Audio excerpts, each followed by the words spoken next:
नमस्कार, मैं हूं रवि रंजन। आप देख रहे हैं लाइव बिहार। बिहार में 4 विधानसभा सीटों पर जिस पर उपचुनाव हो चुका है और जिसका रिजल्ट कल आने वाला है, यानी कि कुछ ही घंटों के बाद वोटों की गिनती शुरू हो जाएगी। प्रत्याशियों के भाग्य का फैसला होना शुरू हो जाएगा और दिन के 12 बजे के बाद तो पता ही चल जाएगा कि किसकी हुई सह, किसकी हुई मात। तो देखना दिलचस्प होगा कि कल कैसा रिजल्ट आता है।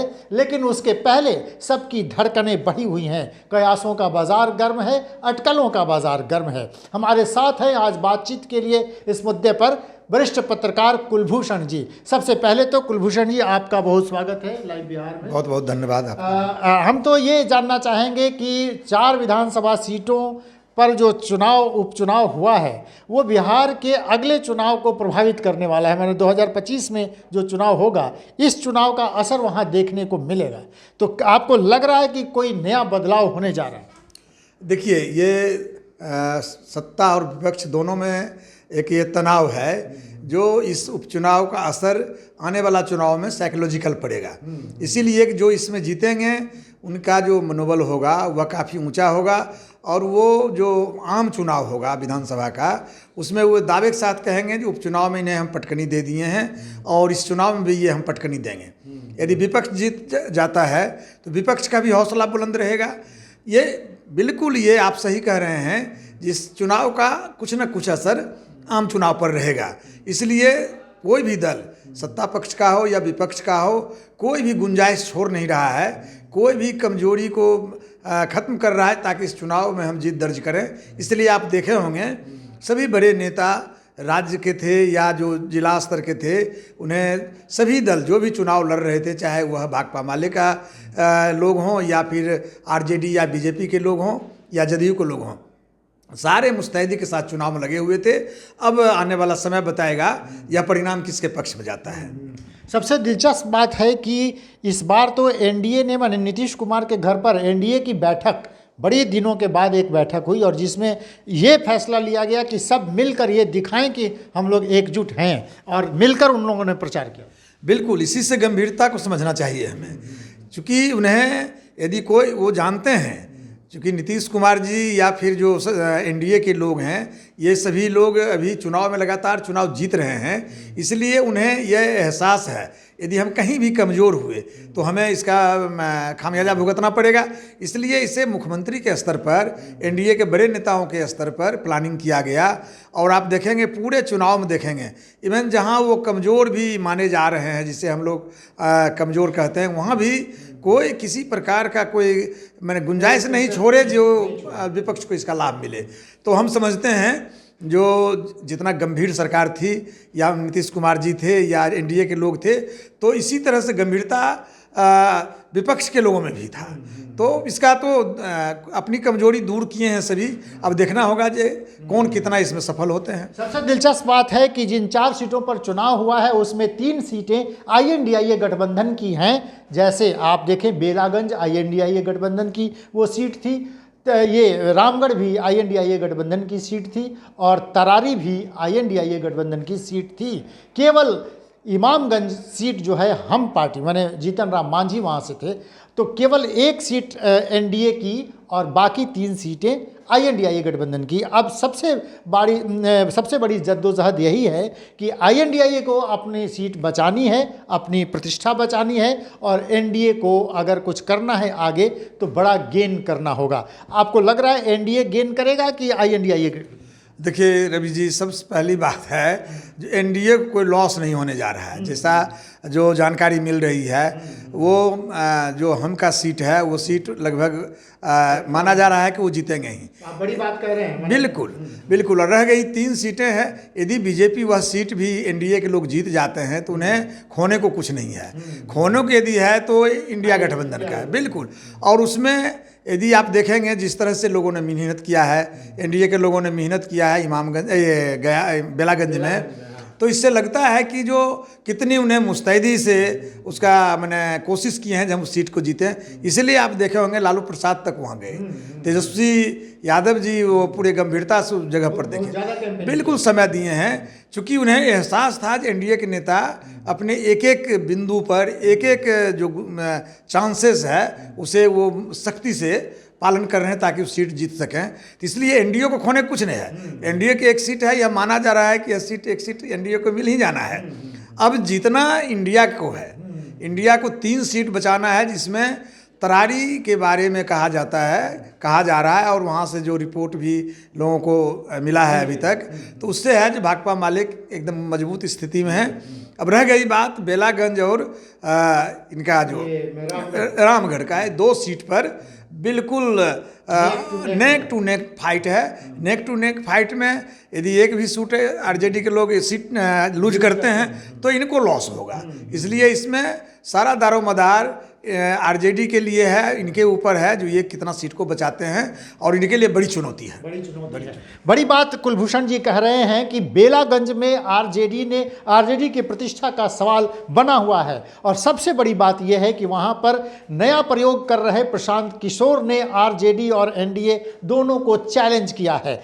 क्या मुस्लिम मतदाता इस बार लालू प्रसाद यादव से उलट कोई नया फैसला लेकर कुछ नया कमाल करने वाले हैं या नया करामात करने वाले हैं? हिना साहब वहां गई, हिना साहब की बहन गई, उनके बेटे गए, लालू प्रसाद यादव खुद गए, और ये चर्चा जोरों पर है कि लालू प्रसाद यादव का MY समीकरण वहां दरकता हुआ दिख रहा है। केवल मुस्लिम ही नहीं, यादव वोटर्स ने भी वहां जदयू के यादव प्रत्याशी को चुना है, ऐसी चर्चा है। आपको लगता है? देखिए, प्रशांत किशोर का जो खेल है वो तो कमज़ोर दिख रहा है, लेकिन जदयू में जो यादव कैंडिडेट जो दिया तो इसका असर है। अब लेकिन बिल्कुल मनोरमा देवी के पक्ष में, चूँकि यादव कैंडिडेट होने से और यादव बाहुल इलाका है बेलागंज, उस पूरे इलाके में यादवों का वोट संख्या बहुत अधिक है, तो ये तनाव तो है आरजेडी में, और इसीलिए लालू यादव भी गए थे। अब रह गई बात प्रशांत किशोर का, तो प्रशांत किशोर मुस्लिम वोट को यदि 5 वोट भी तोड़ देते हैं तो वो आरजेडी का लॉस होगा। यह कहा जाता है कि प्रशांत किशोर बहुत बड़ी क्षति नहीं देंगे। अच्छा, नहीं देंगे, लेकिन मेरा मानना है जो प्रत्याशी के हिसाब से देखेंगे और जो उनका मेहनत है, यदि 100-200 वोट भी काटते हैं, यदि हार जीत का मार्जिन उससे ही हुआ तो यह माना जाएगा कि मुस्लिम वोट कम पड़ने की वजह से हार गया है। इसलिए आरजेडी में इस बात को लेकर तनाव है। हाँ, बिल्कुल है, और आरजेडी कार्यकर्ता इस चीज़ को स्वीकार रहे हैं जो प्रशांत किशोर ने एक खेल बिगाड़ने की कोशिश किया है। वहाँ रामगढ़ में जगदानंद सिंह के छोटे बेटे, बड़े बेटे सांसद बन गए तो सीट खाली हुआ, तो छोटे बेटे वहाँ से विधायक बनने के लिए चुनाव लड़ रहे हैं। वहाँ भी एक यादव प्रत्याशी हैं जो अंबिका बाबू के भतीजे हैं, सतीश यादव, उन्होंने भी यादव वोटर्स में सेंध लगाई। देखिए, उसमें पहली बात है जो वह जगदा बाबू का पारंपरिक सीट है और इनकी लोकप्रियता है, और जगदा बाबू की ईमानदारी की वजह से वहाँ सभी जाति के लोग वोट करते हैं। लेकिन वही बात है जो अंबिका बाबू के परिवार का जो कैंडिडेट है, अंबिका बाबू भी वहाँ चर्चित रहे हैं। पिछले चुनाव में तो 178 वोटों से आए। बिल्कुल, तो इसलिए वो यदि कुछ वोट काटते हैं तो आरजेडी के लिए मुश्किल पैदा कर देंगे। लेकिन यह माना जाता है जो बिल्कुल वहाँ जगदा बाबू की वजह से वह सीट जो है ऊंची जाति का वोट बड़ी संख्या में मिलता है उनको। यादव की वोट मिलेगा, लेकिन वही 178 वोट की बात आती है। यदि अंबिका बाबू कुछ वोट बढ़ाए तो आरजेडी के लिए बहुत बड़ी परेशानी हो जाएगी, मुश्किल हो जाएगा। तो इसका माने कि वह लड़ाई अंबिका बाबू के भतीजे सतीश यादव की अशोक सिंह से डायरेक्ट फाइट कितना है हम नहीं कहेंगे, कहना बड़ा मुश्किल है, लेकिन वो वोट काटेंगे, ये वोट काटेंगे, ये है चर्चा जो वोट काटेंगे। तो प्रशांत किशोर वहाँ भी कुछ करेंगे, कुछ वहाँ प्रत्याशी उनका है। प्रशांत किशोर का वही वोट कटवा का जो स्थिति है वही रहेगा। और यदि देखिए, आमतौर पर कुशवाहा, कुर्मी और कुछ ईबीसी का वोट जो होता है वह एनडीए के वोट माना जाता है। यदि वह वोट कटता है तो वह एनडीए का लॉस होगा उससे। यदि मान लीजिए कोई ब्राह्मण कैंडिडेट देते हैं प्रशांत किशोर, तो ब्राह्मण वोटर यदि कटता है तो वह बीजेपी का लॉस होता है, एनडीए का लॉस होता है। तो इस दृष्टिकोण से देखेंगे तो ये एंगल जाता है जो प्रशांत किशोर किसको डैमेज करेंगे। तो यदि वह कुशवाहा वोट प्रभावित करता है तो फिर जगदा बाबू के लिए आसान होगा, आसान हो जाएगा। तो यही बात समीकरण लगभग तरारी में है कि तरारी में एनडीए माने वहाँ सवर्ण वोटर्स एक साथ हैं और उसमें भाकपा माले का अपना जो कैडर वोटर है और उसके वोटर जो है मजबूती से बूथ तक गए हैं, पोल किया है।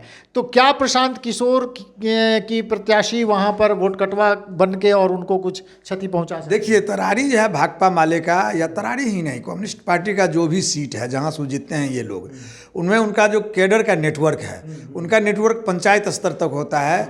आप शायद याद हो आपको, एक एक गांव में दर्जनों उनका ब्रांच होता है। एक एक ब्रांच में डिवोटेड 5 से 6, 8, 10 कार्यकर्ता होते हैं जो बूथ पर मुस्तैदी के साथ लड़ते हैं वो। तो भाकपा माले के इस नेटवर्क को तोड़ना बड़ा मुश्किल है। अब रह गई बात, यदि प्रशांत किशोर वोट काटते हैं तो ये बीजेपी के वोट काटेंगे, बीजेपी के वोट काटेंगे। और भाकपा माले और बीजेपी या एनडीए वर्सेस भाकपा माले को देखेंगे तो भाकपा माले का जो अंतर है, जितना वोट उनको मिलता है, तो उस वोट से भाकपा माले को डैमेज करना बड़ा मुश्किल है। तो वहाँ पर तो ये चर्चा है कि भाकपा माले से मुक्ति पाना चाहता है सवर्ण माने, जो वो कहते हैं कि माले को अब छोड़ देना है। तो क्या सुनील पांडे के बेटे विशाल प्रशांत वहाँ पर मजबूत स्थिति में है? देखिए, अपर कास्ट वोट्स बहुत दिनों से, जब से वहाँ नक्सल मूवमेंट वर्सेस रणवीर सेना की लड़ाई हुई है, तब से ऑलमोस्ट अपर कास्ट मैंने 100% मैं नहीं कहूँगा, लेकिन 90% अपर कास्ट भाकपा माले के खिलाफ था। भाकपा माले के कामकाज के तरीका से खिलाफ था, भाकपा माले के एक्शन से खिलाफ था। उनके अंडरग्राउंड दस्ता उस समय में हुआ करता था जो लड़ता था। तो उसका दोनों असर है। जहाँ अपर कास्ट विरोध में गए हैं, वहीं बाकी जाति के लोग भाकपा माले के लिए, चूँकि सुरक्षा दिया है भाकपा माले के लोगों ने, तो ये इनके साथ है। लेकिन नई पीढ़ी में ये इस चुनाव में यह पता लगेगा कि भाकपा माले नई पीढ़ी में कितना पेनिट्रेट किया है। हाँ, चूँकि ओवरऑल भाजपा का जो हिंदुत्व का जो राग रहा है, उसका असर नई पीढ़ी में गया है।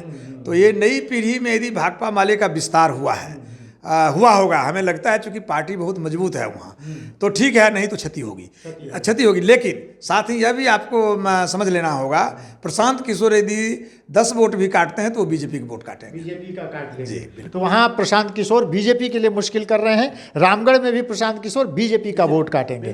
तो फिर लड़ाई वहाँ इमामगंज में, जहाँ पर चिराग पासवान ने चुनाव प्रचार ही नहीं किया एनडीए के पक्ष में, वो गए ही नहीं, तो जीतन राम मांझी से उनकी एक अपनी अदावत चल रही है। दोनों में दलित नेता होने की होड़ है कि कौन दलित नेता होगा। तो क्या चिराग पासवान वहाँ एनडीए को क्षति पहुँचा सकते हैं?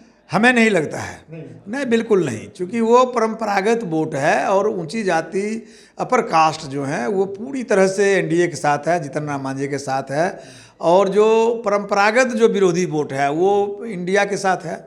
तो इसलिए हमें नहीं लग रहा है, जो ये नहीं गए हैं, कोई बात नहीं है। हो सकता है जो इनके जाने से 5% वोट बढ़ जाता, लेकिन उस वोट से हार जीत होगा हमें नहीं लगता है। हमें लगता है जो जाते तो वोट का जो नंबर ऑफ वोट होता बढ़ जाता, लेकिन उससे हार जाएंगे जीतन राम मांझी, हमें नहीं लग रहा है। कुलभूषण जी बड़ी दिलचस्प बात कर रहे हैं कि लूज़ करना है तो आईएनडीआईए गठबंधन को करना है, क्योंकि उनकी 3 सीटें हैं, 3 में से उनको बचाना है। अगर एनडीए इमामगंज जीत जाती है, उसके अलावा और सीट जीत जाती है, तो एनडीए गेन करेगी। लेकिन प्रशांत किशोर की राजनीति इस बीच में फंसी हुई है। ये चर्चा जोरों पर है कि प्रशांत किशोर ने जल्दीबाजी कर दी, इस चुनाव में उनको नहीं उतरना चाहिए था अगर उनको कुछ नया करना है। तो आपको लगता है कि प्रशांत किशोर के भविष्य पर भी सवाल है? बिल्कुल, आपने सही बताया। यदि इस चुनाव में नहीं लड़ते तो एक ऐसा तुरूप का पत्ता होते जो दोनों विपक्ष और सत्ता पक्ष को रुला देते वो। लेकिन इस उपचुनाव में इन्होंने अपना पत्ता खोल दिया और जो अभी तक की स्थिति लग रही है, उस स्थिति में प्रशांत किशोर अपने आप को एक्सपोज कर लेंगे। और हमें लगता है आम चुनाव में प्रशांत किशोर को जो लाभ मिलता उसमें संदिग्ध हो जाएगा। ये केवल वोट कटवा बन के रह जाएंगे? देखिए, आम लोगों में एक जो आक्रोश है, कुंठा है, तनाव है, उसमें कहना मुश्किल है। प्रशांत किशोर जो बात रख रहे हैं वो तो जनता की बात रख रहे हैं, तो और जो कैंडिडेट देंगे, ये तो आपको समझ लेना होगा। आज प्रशांत किशोर का जो कैंडिडेट का सिलेक्शन है बहुत ही अच्छी तरह से करते हैं, तो वो क्षति पहुंचाएंगे। लेकिन जो एक विकल्प के रूप में दिखते वो दिखना बड़ा थोड़ा मुश्किल संदिग्ध लग रहा है। तो चलते चलते आपसे अगर हम एक कमेंट लेना चाहें कि कल तो मैंने 12 बजे के बाद पता चल जाएगा कि किस तरफ रुझान है, आप क्या किस रूप में देख रहे हैं? मैं 2 सीट के बारे में मेरा जो अनुमान है, तरारी भाकपा माले और इमामगंज जो हमको मिलेगा, ये 2 सीट पर ऐसा टक्कर है जो आपको मतगणना के बाद ही कहा जा सकता है, क्योंकि कुछ भी हो सकता है। माने बेला और ये रामगढ़ इन 2 सीटों पर कुछ भी हो सकता है। कुछ भी हो सकता है। तो चलिए, कुछ भी हो सकता है। प्रत्याशियों के दिल की धड़कन बढ़ी है। बिहार की राजनीति में कोई नया बदलाव आएगा कि नहीं, कोई नई बयार बहेगी कि नहीं, प्रशांत किशोर पर भी सबकी नज़र है। क्या नीतीश कुमार अगर इसमें गेन करते हैं तो तेजस्वी यादव की ताजपोशी कुछ दिनों के लिए और टल जाएगी? नीतीश कुमार फिर यहाँ पर शासन करते हुए अगले में दिखेंगे, क्योंकि एनडीए ने घोषणा कर दी है कि नीतीश कुमार ही अगले मुख्यमंत्री होंगे। ये देखना बड़ा दिलचस्प होगा। कल बने रहिए दिन भर लाइव बिहार के साथ। हर अपडेट सबसे पहले हम आपके लिए लेकर आएंगे, तो जुड़े रहिए लाइव बिहार के साथ, देखते रहिए लाइव बिहार। नमस्कार।